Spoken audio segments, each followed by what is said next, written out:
ഞാൻ അർത്ഥശങ്കയ്ക്കിടയില്ലാത്ത വിധം വ്യക്തമാക്കാം. പാലക്കാട് ഉപതെരഞ്ഞെടുപ്പിന്റെ മറവിൽ നൂറുകണക്കിന് ബലിദാനികൾ ജീവൻ നൽകി പടുത്തുയർത്തിയ ഒരു മഹാപ്രസ്ഥാനത്തെ കരിവാരിത്തേക്കാൻ കഴിഞ്ഞ 3-4 ദിവസങ്ങളായി മാധ്യമങ്ങൾ നടത്തുന്ന ശ്രമത്തിന് ഒരു തരത്തിലും അംഗീകരിക്കില്ല. അത്തരം നെറികേടുകൾ കാണിച്ച ഒരുത്തനെയും വെറുതെ വിടുകയുമില്ല.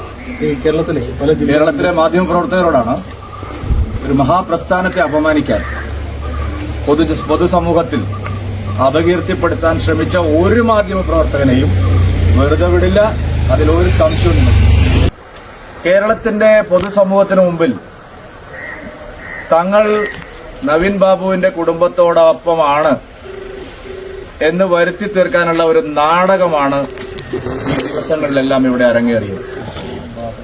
പത്തനംതിട്ടയിലെ CPM-ന്റെ നേതൃത്വവും ഇവിടുത്തെ പ്രാദേശിക നേതൃത്വവുമെല്ലാം ഈ കുടുംബത്തോടൊപ്പം ഞങ്ങൾ ഉറച്ചു നിൽക്കുന്നുവെന്നുള്ള ഒരു പ്രതീതി സൃഷ്ടിക്കാൻ വേണ്ടി മാത്രമാണ് ഇതെല്ലാം നടത്തിയത്. ആദ്യഘട്ടം മുതൽ മുഖ്യമന്ത്രി ശ്രീ പിണറായി വിജയനും CPM സംസ്ഥാന സെക്രട്ടറി MV ഗോവിന്ദനും കണ്ണൂരിലെ പാർട്ടി ഘടകവും കൊലയാളികൾക്കൊപ്പം തന്നെയായിരുന്നു. PP ദിവ്യയോടും അവരെ അനുകൂലിക്കുന്നവരോടൊപ്പവും നിൽക്കുന്ന സമീപനമാണ് ആദ്യഘട്ടം മുതൽ അവർ സ്വീകരിച്ചത്.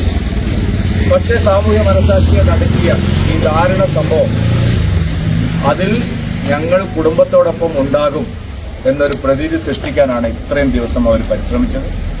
ഇപ്പോൾ ആ കുടുംബത്തിന് എല്ലാ കാര്യങ്ങളും ബോധ്യമായിട്ടുണ്ട്. അതുകൊണ്ടാണ് അവർ അവസാനത്തെ ഒരു ആശ്രയം എന്നുള്ള നിലയിൽ ബഹുമാനപ്പെട്ട ഹൈക്കോടതിയെ സമീപിക്കുന്നത്. നീതിപീഠം തീർച്ചയായിട്ടും കണ്ണു തുറക്കും എന്നുള്ള പ്രതീക്ഷയാണ് അവർക്കുള്ളത്. ഈ കേസിന്റെ സത്യാവസ്ഥ പുറത്തുവരാൻ CBI അന്വേഷണം വേണമെന്നാണ് അവർ ആഗ്രഹിക്കുന്നത്. അതിനുവേണ്ടിയുള്ള നിയമ നടപടിക്കാണ് അവർ പോയിരിക്കുന്നത്. അവർക്ക് ആ നീതി ലഭിക്കണമെന്ന് തന്നെയാണ് എല്ലാവരും ആഗ്രഹിക്കുന്നത്. അതുകൊണ്ട് ഈ ഒരു പ്രത്യേക സാഹചര്യത്തിൽ ഇത്രയും കാലം അവരെ വഞ്ചിച്ച സർക്കാരും മുഖ്യമന്ത്രിയും CPM-ഉം എല്ലാം നടത്തിയ കള്ളക്കളികൾ അവർക്ക് ബോധ്യമായതുകൊണ്ടാണ് ഞങ്ങൾ വീണ്ടും അവരെ വന്ന് കണ്ടത്.